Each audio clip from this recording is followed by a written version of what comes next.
والصلاة والسلام على من لا نبي بعده وعلى آله وأصحابه الذين أوفوا عهده.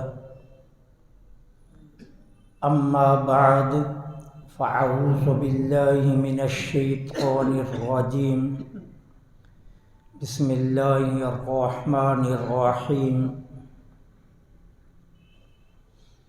يا أيها الإنسان ما غرك بربك الكريم.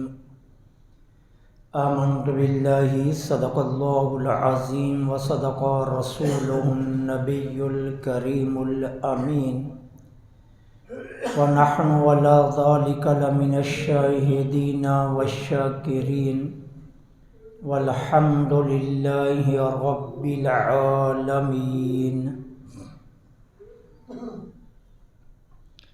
مولا صلی وسلم دائما ابدا على حبیبک خیر الخلق كلهم. هو الحبیب الذی ترجى شفاعته لكل هول من الأهوال مقتحم. مولاي صل وسلم دائما أبدا على حبيبك خير الخلق كلهم. رضيت بالله ربا وبالإسلام دينا وبمحمد صلی اللہ علیہ وآلہ وسلم نبیا ورسولا. غریبا یا رسول اللہ غریبا یا رسول اللہ غریبا ندارم در جہاں جستوں حبیبم. بری نازم کے ہستم امت تو گناہ گارم ولیکن خوش نصیبم. تمام تعریفیں اللہ رب العالمین جل سبحانہ و تعالی کے لیے خاص ہیں، جو ہم سب کا مالک بھی ہے اور ہمارا خالق بھی. کائنات ارض و سما کے ہر ذرے کے بدلے میں تا قیام قیامت اربوں خربوں کے حساب سے لا تعداد ان گنت بے شمار درود و سلام آقا نامدار مدنی تاجدار فخر دو عالم امام الانبیاء خاتم المرسلین سرکار مدینہ راحت قلب و سینہ صلی اللہ علیہ وآلہ وسلم کی ذات پاک پر درود و سلام کہ جن کے صدقے میں اللہ جل سبحانہ و تعالی نے ہمیں طرح طرح کی نعمتوں سے مالا مال فرمایا. ذی وقار معزز اور محترم سامعین، ہمارا رب بے حد کریم اور اس کی عنایات کا کوئی حساب ہی نہیں ہے.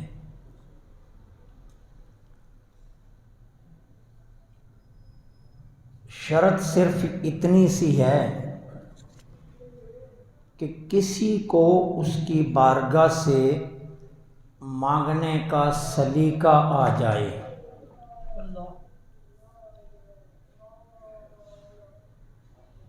وہ اپنے کرم و عنایات کے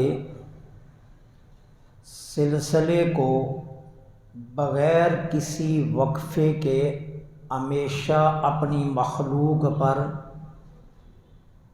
جاری و ساری رکھتا ہے. حضرت فضیل بن ایاز رضی اللہ تعالی عنہ فرماتے ہیں کہ جب اللہ رب العالمین دنیا میں جب رات ہوتی ہے تو اللہ جل سبحانہ و تعالی اپنی کبریائی کی چادر کو دنیا پر پھیلا دیتا ہے، اور پھر عرش سے ایک ندا بلند ہوتی ہے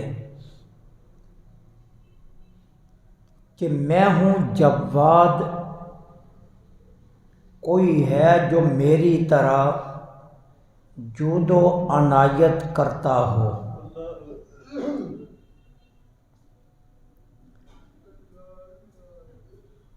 میں لوگوں کی ان کی خواب گاہوں میں بھی حفاظت فرماتا ہوں۔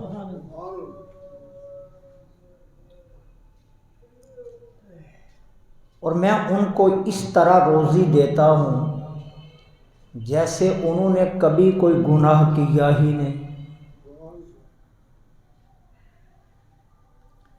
اور پھر میرا رب فرماتا ہے کہ کوئی ہے جو میرے دروازے پر مانگنے آیا ہو اور اس کو میں نے خالی واپس بھیجا ہو، اور کوئی ایسا ہے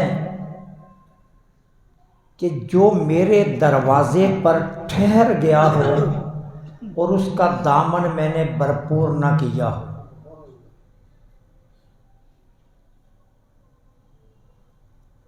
اللہ فرماتا ہے جود میں ہی ہوں اور سخاوت میری ہی ذات سے ہے، کریم میں ہی ہوں اور کرم مجھی سے ہے،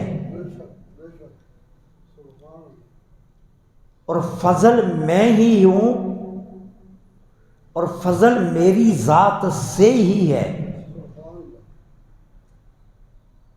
قرآن کریم میں اس مضمون کو میرے اللہ نے یوں بیان فرمایا، یا ایھا الانسان، اے انسان، ما غرک بربک الکریم، تجھے تیرے رب کے جود و کرم سے، تیرے رب کے حلم اور بردباری سے کس نے دور کیا ہے؟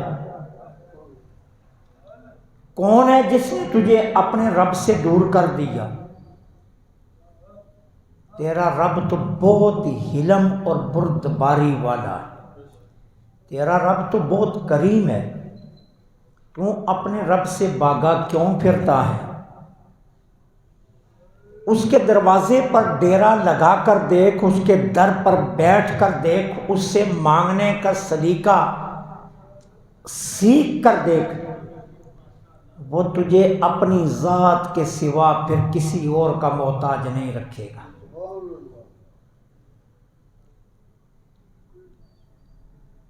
معاملہ یہ نہیں ہوتا ہے کہ اللہ عطا نہیں فرماتا، معاملہ یہ ہوتا ہے کہ ہمیں مانگنا نہیں آتا۔ معاملہ یہ نہیں ہے کہ اللہ کریم عز و جل مہربانی فرماتا نہیں ہے، وہ تو مہربانیاں فرماتا ہے، ہمیں اس کے در پر بیٹھنا نہیں آتا۔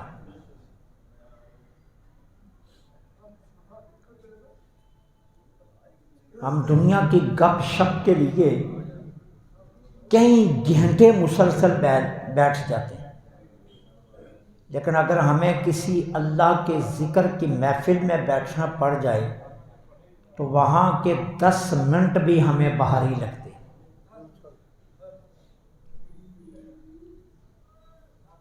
ہم دنیا کی مجالس میں کئی گھنٹے بیٹھتے ہیں۔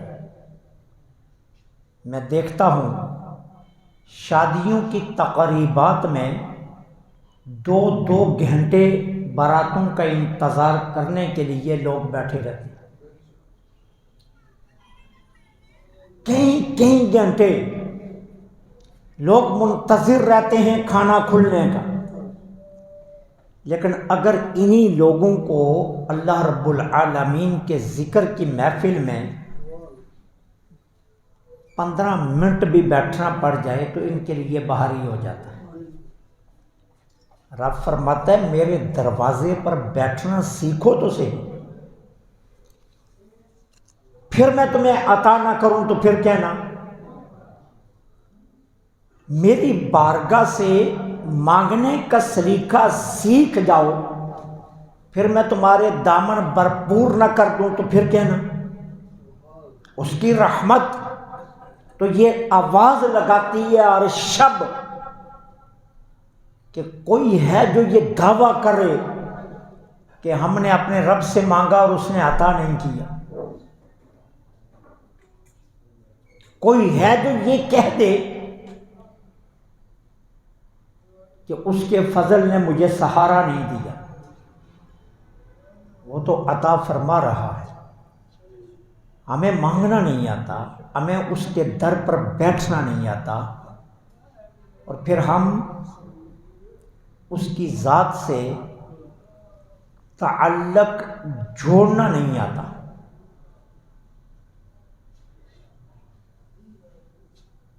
نماز ہمارے لیے باہری ہے، اللہ رب العالمین کے احکامات کو ماننا ہمارے لیے مشکل ہے، ہمارے لیے باہری ہے۔ ہم اپنے دفتر کے صاحب مل اونر کے سارے احکامات مان لیتے ہیں۔ دیکھیے تو صحیح نا، اگر آپ مل میں ایک مشین چلاتے ہیں اور مالک آ جائے اور آپ کو کہے یار یہ میرے دفتر میں جھاڑ دے، تو آپ اس کا دفتر بھی جھاڑ دیں گے۔ وہ کہتا ہے جھاڑو لگا، آپ جھاڑو بھی لگا لیتے ہیں۔ وہ آپ کو کہتا ہے میری گاڑی کو دو، تو آپ گاڑی بھی دھو دیتے ہیں۔ وہ آپ کو کہتا ہے میرے گھر میں میرے بچوں کو چھوڑ کر آ، تو آپ چھوڑ بھی آتے ہیں۔ کیوں؟ آپ کہتے ہیں یہ میرا مالک ہے، اس کا ہر حکم ماننا میرے لیے لازم ہے، اگر میں نے نہ مانا تو یہ مجھے نوکری سے نکال دے گا، ملازمت سے برخاست کر دے گا۔ آپ اسے مالک اونر تسلیم کر کے اس کی ہر بات کو مانتے ہیں۔ یارو جو ہمارا سچا مالک ہے اس کی ہم کیوں نہیں مانتے؟ جو ہمارا اصلی اونر ہے ہم اس کی بات کو کیوں نہیں مانتے؟ اس کا ہر حکم ہمیں باہری لگتا ہے۔ اللہ فرماتا ہے میرے جود و عنایات کی حد ہی کوئی نہیں ہے۔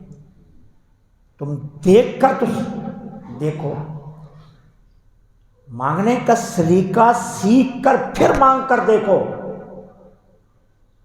اور میرے جود و عنایات کی حد کا تم اندازہ کر سکتے ہو؟ تم اپنے بستروں پر سوتے ہو، میں وہاں بھی تمہاری حفاظت کر رہا ہوں۔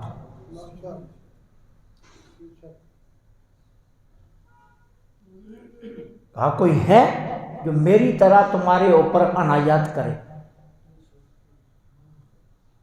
کہا میں تو نافرمانوں کو بھی دیتا ہوں، فرمان بردار تو ہیں ہی میرے، میں تو نافرمانوں کو بھی دیتا ہوں، اور میری جود و عنایات کی طرح کسی اور کی جود و عنایات ہو سکتی ہیں تو مجھے بتاؤ تو صحیح، لیکن مجھے تم سے گلہ ہے۔ میرا رب فرماتا ہے مجھے تم سے گلہ ہے، اور وہ گلہ کیا ہے کہ تم میرے در پر بیٹھنا سیکھ نہیں رہے، میرے دروازے پر آنا سیکھ نہیں رہے۔ میں نے اپنا در کھلا رکھا ہے، لیکن افسوس یہ ہے کہ تم میرے در کی طرف آتے نہیں۔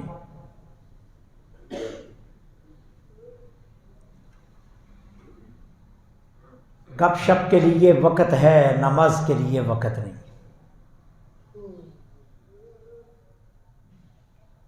رزق کم ہونا تو بیٹھ کر سوچنا چاہیے میرا رزق کم کیوں ہو رہا ہے۔ کسی دکاندار سے پوچھئے نا، وہ ہر مہینے کے بعد اپنا حساب کرتا ہے اور حساب کر کے دیکھتا ہے کہ میں نے کمایا کتنا ہے اور گوایا کتنا ہے، اور اگر بیٹے دکان کر رہے ہیں اور باپ نگرانی کر رہا ہے، اور مہینے کے بعد جب حساب کیا تو اسے کمی نظر آئی تو بچوں کو بٹھا لیتا ہے میرے بچوں، یہ پیسہ اتنا اڑ گیا ہے اصل سرمایے سے، یہ کدھر گیا؟ باپ بیٹے سر جوڑ کر بیٹھ جاتے ہیں کہ یہ ہمارا اصل سرمایہ جو نکلا ہے یہ کدھر گیا ہے۔ کبھی ہم اپنی ذات کے ساتھ سر جوڑ کر بیٹھے کہ زندگی کا ایک مہینہ نکل گیا، کم ہو گیا، میں نے اس مہینے میں اپنا اصل سرمایہ کتنا گوا دیا، کتنی نمازیں ضائع کر دی، کتنی بار اپنے رب کے حکم کی نافرمانیاں کی ہیں، میں نے اس مہینے میں کتنی بار اپنے رب کو ناراض کیا ہے۔ رزق میں جب ڈولنے لگو تو دنیا کی کتابیں کھولنے کے بجائے رازق کے ساتھ بات کیا کرو کہ کہاں کہاں میں نے رازق کو ناراض کیا جو میرا رزق کم ہونا شروع ہو گیا۔ تو وہ تو فرماتا ہے میرے جود و عنایات کی حد کوئی نہیں، لیکن افسوس مجھے تم پر ہے۔ یا ایھا الانسان ما غرک بربک الکریم، تیرا رب تو کریم ہے، بتا تجھے رب کے کرم سے دور کس نے کیا ہے؟ تو یہ بتا۔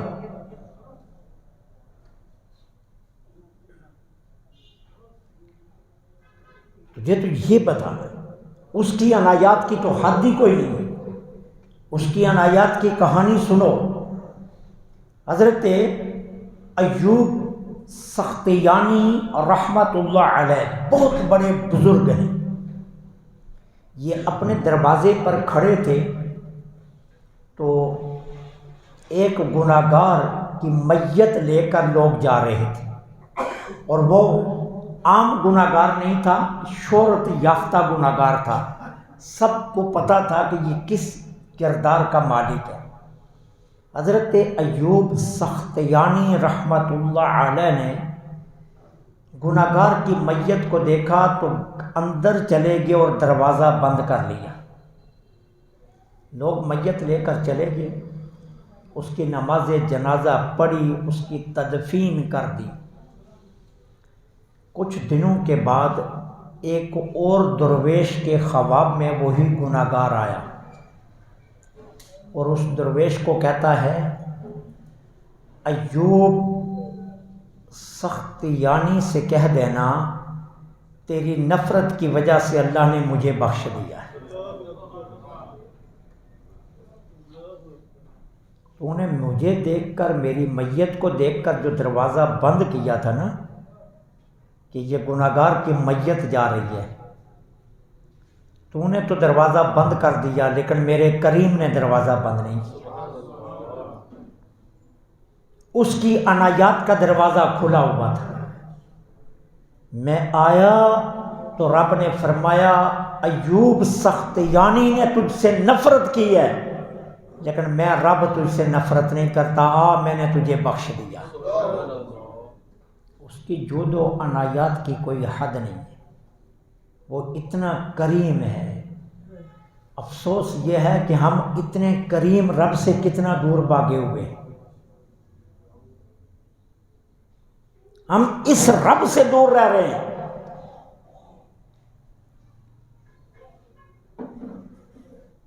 ہمیں اس کے کسی حکم کی کوئی پرواہ نہیں ہوتی، ہم کوئی خیال نہیں کرتے کہ ہمارا رب کیا ہم سے فرما رہا ہے۔ دنیا کے پیچھے جتنا بھاگو گے نا، یہ دنیا تمہیں اتنی بھگائے گی، یہ کبھی کسی کے ہاتھ میں نہیں آئی ہے۔ آج تک قارون فرعون بھی حسرتیں لے کر گئے ہیں۔ آپ یہ مت سمجھنا کہ قارون اس دنیا سے سیر ہو کر گیا، اللہ کی عزت کی قسم وہ بھی حسرتیں لے کر گیا۔ جس کے خزائن کی چابیاں 70 اونٹ اٹھایا کرتے تھے، وہ بھی اس دنیا سے حسرت لے کر گیا۔ حامان حسرت لے کر گیا ہے، شداد حسرت لے کر گیا ہے، فرعون حسرت لے کر گیا ہے۔ جو دنیا پر حکمرانی کرتے تھے وہ حسرت لے کر گئے۔ میں اور آپ تو ٹھیک ہے، ہم اپنے آپ کو غریب کہتے ہیں، لیکن بات اپنے حکمرانوں سے جا کر پوچھو تو وہ بھی کہتے ہیں ابھی تک ہم سیر نہیں ہوئے۔ یہ تھکاتی ہے، یہ کسی کے ہاتھ نہیں آتی۔ حضور سیدی داتا علی اجویری رضی اللہ تعالی عنہ کشف المحجوب میں فرماتے ہیں، وہ فرماتے ہیں اس دنیا کو پیچھے چھوڑو، اپنے رب کی طرف بھاگو، پھر دوڑ لگا کر دیکھو یہ دنیا تمہارے پیچھے بھاگے گی۔ دنیا کے پیچھے بھاگو گے تو یہ تمہیں تھکا دے گی، لیکن تمہارے ہاتھ نہیں آئے گی۔ تم اللہ کی طرف بھاگنا شروع ہو جاؤ، یہ دنیا تمہارے پیچھے بھاگے گی، تو تمہیں اس کے پیچھے بھاگنے کی ضرورت نہیں رہے گی۔ رونا یہ ہے کہ ہم اپنے رب کو، اور وہ بھی کریم رب ہے جس کی جود و عنایات کی حد کوئی نہیں ہے، ہم اپنے اس کریم رب کو چھوڑے ہوئے ہیں۔ ہر رات وہ اس دنیا کے اوپر اپنا حجاب کبریائی پھیلا کر فرماتا ہے میں جواد ہوں، مجھ سے بڑا کوئی سخی ہے تو مجھے بتاؤ۔ لمبی تان کر سونے والوں مانگ کر دیکھو، اگر میں تمہیں اپنے دروازے سے خالی بھیجوں تو پھر کہہ دینا۔ ہر رات اس کی رحمت یہ صدا لگاتی، ہر رات اس کی رحمت یہ آوازیں لگاتی کہ تم آؤ مانگ کر تو دیکھو، میں اگر تمہیں عطا نہ کروں تو پھر کہنا۔ حضرت ابو بکر شبلی رحمت اللہ علیہ، یہ ابو بکر شبلی وہ ہیں کہ اہل بغداد ان کو دیوانہ کہتے تھے۔ جب کبھی یہ اپنی خانقاہ سے باہر نکلتے نا تو بچے اکٹھے ہو کر آوازیں کستے تھے کہ دیوانہ آ گیا، اور ان کے پیچھے بچوں کا جلوس لگ جایا کرتا تھا۔ اور بغداد کے اولیاء زمانہ بھی یہی سمجھتے تھے کہ شاید ابو بکر شبلی جو ہے یہ دیوانہ ہی ہے۔ کہتے ہیں کہ ایک مرتبہ اولیاء بغداد نے دیکھا جانے جانا صلی اللہ علیہ وسلم صحابہ کے ساتھ، جس میں چاروں یار بھی شامل ہیں، حضور جا رہے ہیں تیزی سے۔ پوچھا حضور کہاں تشریف لے جا رہے ہیں؟ فرمایا میں اپنے ابو بکر شبلی کو ملنے جا رہا ہوں۔ اور کہتے ہیں جب ان اولیاء کبار نے دیکھا حضور حضرت ابو بکر شبلی رحمت اللہ علیہ کے پاس پہنچے، ابو بکر شبلی کھڑے ہوئے تو سرکار نے آگے بڑھ کر ابو بکر شبلی کی پیشانی پر بوسہ دیا۔ یہ ابو بکر شبلی یہ فرماتے ہیں کہ میں حج پر تھا اور میدان عرفات میں نے ایک 70 سال کی بڑھیا کو دیکھا، وہ میدان عرفات میں کھڑی زارو قطار رو کر کیا کہہ رہی ہے، اے میرے اللہ تو نے مجھے تھکا دیا ہے، تو نے مجھے تھکا دیا ہے، اور اب جب میں یہاں پہنچ چکی ہوں میدان عرفات میں تو اب یہاں تو نے مجھے روکا ہوا ہے، بتا اب میں کیا کروں۔ حضرت ابو بکر شبلی فرماتے ہیں اس کی آہو زاری کو دیکھ کر میرا دل پسیج گیا، مجھے اس خاتون پر رحم آ گیا کہ 70 سال کی یہ بڑھیا کتنے درد بھری آوازیں لگا رہی۔ کہتے میں آگے بڑھا، میں اس کے پاس گیا، میں نے کہا اماں میں نے آج تک 20 حج کیے ہیں، میں سارے کے سارے حج تجھے دے رہا ہوں۔ اور یہ کہانی میدان عرفات کی ہے۔ ابو بکر شبلی فرماتے ہیں میں نے اس بڑھیا سے کہا اماں میں اپنی زندگی کے 20 حج تجھے دے رہا ہوں،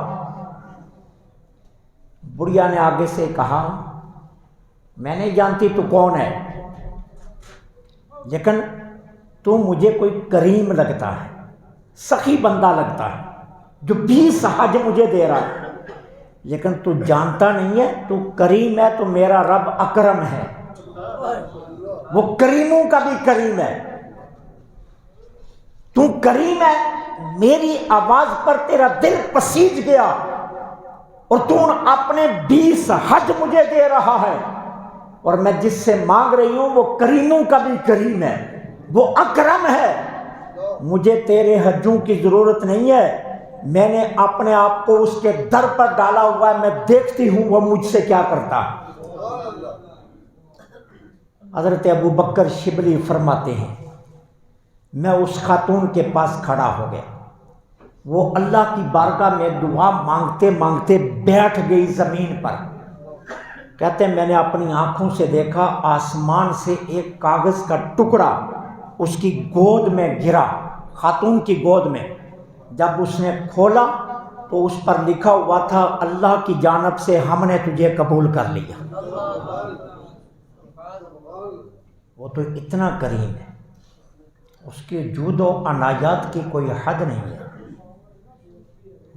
لیکن افسوس یہ ہے اللہ کو ہم سے گلہ یہ ہے کہ میں تو کریم ہوں، لیکن کتنے دکھ کی بات ہے کہ تم میری طرف آ نہیں رہے، میں تمہیں بلاتا ہوں بخشنے کے لیے لیکن تم میری طرف آ نہیں رہے، میں صدائیں لگاتا ہوں تم میری طرف آ نہیں رہے، میں بار بار ہر شب تمہیں دعوت دے رہا ہوں لیکن تم مجھ سے بھاگ رہے ہو۔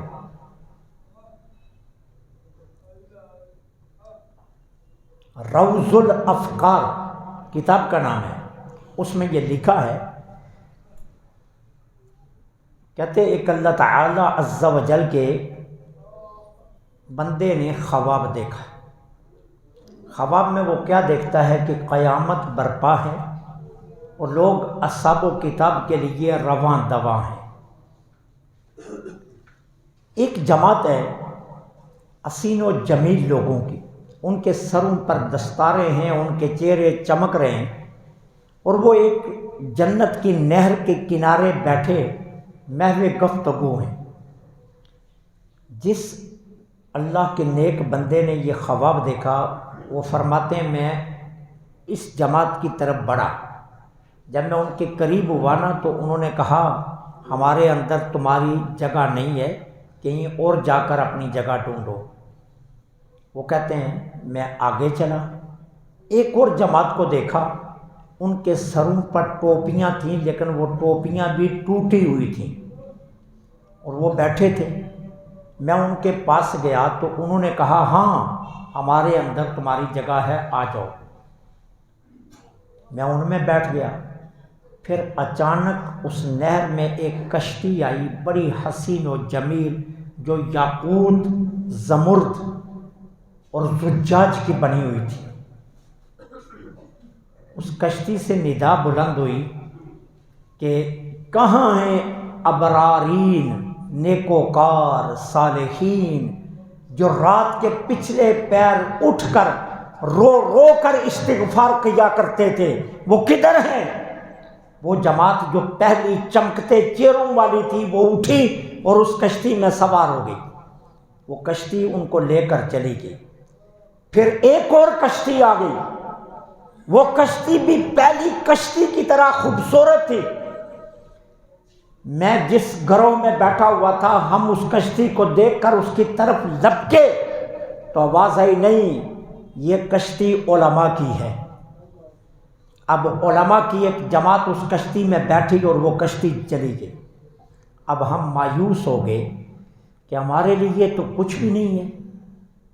اتنی دیر میں ایک اور کشتی آئی اور اس کشتی پر جلی حروف میں لکھا ہوا تھا یہ اللہ کی رحمت کی کشتی ہے، گناہگار کہاں ہیں؟ یہ رب کی رحمت کی کشتی ہے، گناہگار کہاں ہیں؟ اور پھر اس کشتی سے آواز آئی گناہگارو آ جاؤ بیٹھو میری رحمت کے اندر، گناہگاروں کے لیے بہت جگہ ہے۔ وہ کہتے ہیں پھر ہم اٹھے، ہم اس کشتی میں سوار ہوئے، وہ کشتی ہمیں لے کر اللہ کے ہاں مقام عفو میں لے گئی، جہاں اللہ گناہگاروں کو بخش رہا تھا۔ تو میرے رب کی عنایات و جود کی حد کوئی نہیں ہے۔ اللہ کو گلہ ہے تو صرف یہ گلہ ہے، ارے میں تو صدائیں لگاتا ہوں بخشنے کے لیے، لیکن تم کتنے بڑے ظالم ہو کہ تم میری طرف آنے کا نام ہی نہیں لے رہے۔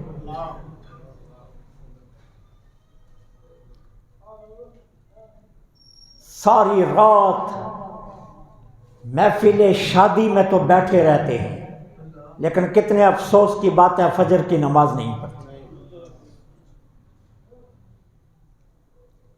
صبح 8 بجے دکان کھولتے ہیں، رات کو 12 بجے دکان بند کرتے ہیں، کتنی لمبی ڈیوٹی دے رہے ہیں، لیکن کتنے افسوس کی بات ہے کہ 5 نمازوں کے لیے وقت نہیں ہے۔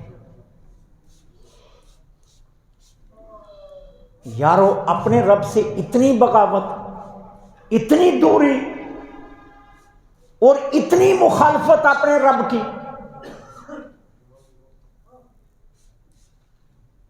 میں نے پہلے عرض کیا، جس فیکٹری میں آپ کام کرتے ہیں نا، مالک آپ کو رکھتا ہے مشین چلانے کے لیے۔ اب مالک آتا ہے کہتا ہے میری گاڑی صاف کرو، آپ فوراً گاڑی بھی صاف کرتے ہیں۔ آپ یہ نہیں کہتے مالک میری ڈیوٹی تو مشین پر ہے، میں کہیں ہوں تیری گاڑی صاف کروں۔ آپ گاڑی کو کپڑا بھی ماریں گے، اس کی گاڑی کو دھوئیں گے بھی۔ مالک آپ کو کہتا ہے میرے دفتر کو جھاڑو، جھاڑتے ہو، وہ کہتا ہے جھاڑو لگاؤ، جھاڑو لگاتے ہو۔ اب نہیں کہتے میں ملک صاحب ہوں، میں انصاری ہوں، میرے ہاتھ میں جھاڑو اچھا لگے گا، میں تو رانا صاحب ہوں، میں کیوں جھاڑو دوں؟ نہیں، وہاں آپ کا ایک ہی خیال ہوتا ہے میں اس مل کا ملازم ہوں اور یہ میرا اونر ہے، جو حکم دے مجھے قبول ہے۔ اور یارو یہ مل کا اونر ہے، آپ نافرمانی نہیں کرتے، وہ سچا مالک ہے، اس کی نافرمانی کیوں کرتے ہو؟ یہ تو محض ایک فیکٹری کا اونر ہے، جس کو راضی رکھنے کے لیے تم اس کی گاڑی بھی دھو دیتے ہو۔ وہ تو سچا رب ہے، وہ تو تمہارا خالق ہے، وہ تمہارا مالک ہے، وہ تمہارا رازق ہے، اس کی نافرمانیاں کیوں؟ اس سے رشتہ منقطع کیوں؟ اس سے دوری کیوں؟ اور وہ کتنا کریم ہے، تم مالک کی نافرمانی کرو ملازمت سے نکال دیتا ہے، سسپینڈ کر دیتے ہیں، معطل کر دیتے ہیں۔ سرکاری ملازمین برس برس معطل رہ کر دھکے کھاتے ہیں، پرائیویٹ ملازمین کو نوکریوں سے برخاست کر دیا جاتا ہے۔ تیری جرت کہ تو نے مالک کی نافرمانی کی، وہ کتنا کریم ہے، تم نافرمانیاں کرتے ہو، وہ پھر بھی تمہیں نکالتا نہیں ہے، روزی دے رہا، تمہاری زندگی کی باغ ڈور کھینچتا نہیں ہے، وہ پھر بھی زندگی دے رہا ہے تمہیں۔ ایسے کریم اللہ سے دوری اور ایسے حلیم رب کے ساتھ رشتہ توڑنا، پھر تم سے اور ہم سے بڑا ظالم کون ہوگا؟ اس سے بڑا ظلم اور کیا ہوگا؟ کسی کو تھپڑ مارنا ہی ظلم نہیں ہے، اپنے رب کی بغاوت بھی تو ظلم ہے نا، اپنے رب سے دوری بھی تو ظلم ہے نا، اپنے رب کا حکم نہ ماننا بھی تو ظلم ہے نا۔ نماز نہ پڑھنا کیا یہ ظلم نہیں ہے؟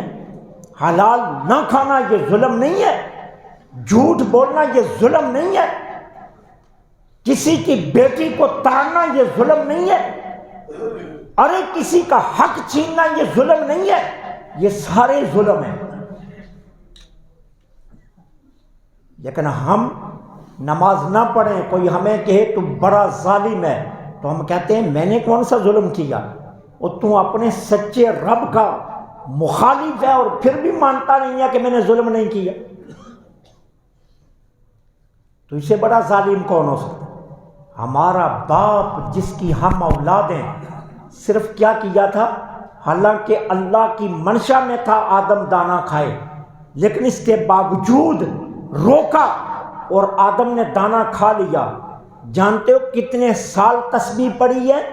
300 سال کہا لا الہ الا انت سبحانک، انی کنت من الظالمین، اللہ تو پاک ہے میں نے ہی ظلم کیا ہے، اللہ تو پاک ہے میں نے ہی ظلم کیا ہے۔ اللہ کو چاہیے تھا اللہ کہہ دیتا آدم ظلم نہیں ہے، میری تو منشا یہی تھی کہ تو دانا کھائے تاکہ میں دنیا کو آباد کروں، میں نے تو تجھے بنایا اس مقصد کے لیے تھا۔